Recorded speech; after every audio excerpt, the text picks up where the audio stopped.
What a great honor to be able to introduce for the first time ever anywhere the 45th President of the United States of America, Donald J. Trump. Did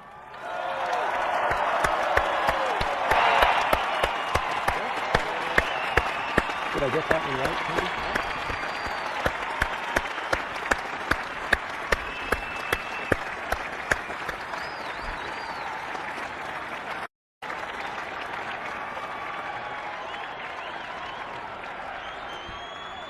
Chief Justice Roberts, President Carter, President Clinton, President Bush, President Obama, fellow Americans, and people of the world, thank you. We, the citizens of America, are now joined in a great national effort to rebuild our country and restore its promise for all of our people. Together, we will determine the course of America and the world for many, many years to come. We will face challenges. We will confront hardships, but we will get the job done. Every 4 years, we gather on these steps to carry out the orderly and peaceful transfer of power. And we are grateful to President Obama and First Lady Michelle Obama for their gracious aid throughout this transition. They have been magnificent. Thank you.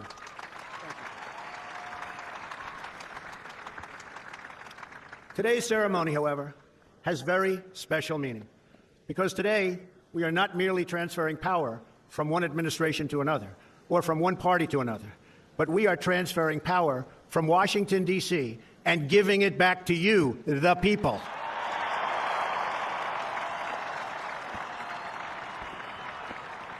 For too long, a small group in our nation's capital has reaped the rewards of government while the people have borne the cost. Washington flourished, but the people did not share in its wealth. Politicians prospered, but the jobs left and the factories closed. The establishment protected itself, but not the citizens of our country. Their victories have not been your victories. Their triumphs have not been your triumphs. And while they celebrated in our nation's capital, there was little to celebrate for struggling families all across our land. That all changes, starting right here and right now, because this moment is your moment. It belongs to you.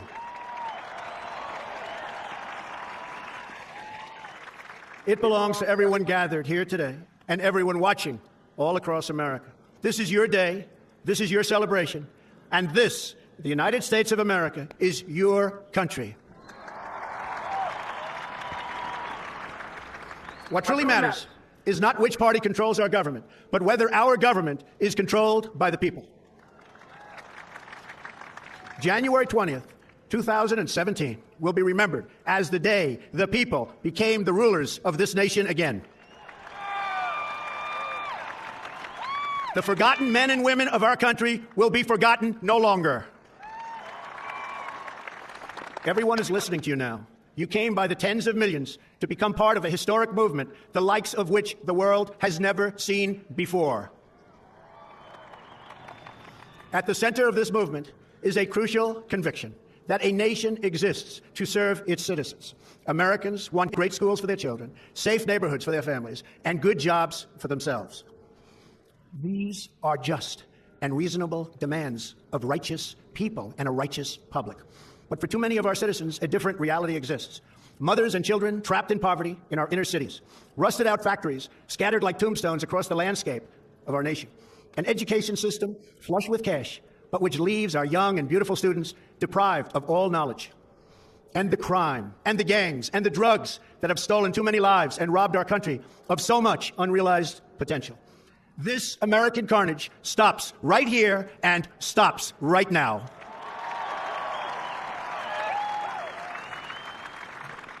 We are one nation, and their pain is our pain. Their dreams are our dreams, and their success will be our success. We share one heart, one home, and one glorious destiny. The oath of office I take today is an oath of allegiance to all Americans. For many decades, we've enriched foreign industry at the expense of American industry, subsidized the armies of other countries while allowing for the very sad depletion of our military. We've defended other nations' borders while refusing to defend our own, and spent trillions and trillions of dollars overseas while America's infrastructure has fallen into disrepair and decay. We've made other countries rich while the wealth, strength, and confidence of our country has dissipated over the horizon. One by one, the factories shuttered and left our shores, with not even a thought about the millions and millions of American workers that were left behind. The wealth of our middle class has been ripped from their homes and then redistributed all across the world. But that is the past, and now we are looking only to the future. We assembled here today are issuing a new decree to be heard in every city, in every foreign capital, and in every hall of power. From this day forward, a new vision will govern our land. From this day forward, it's going to be only America first. America first.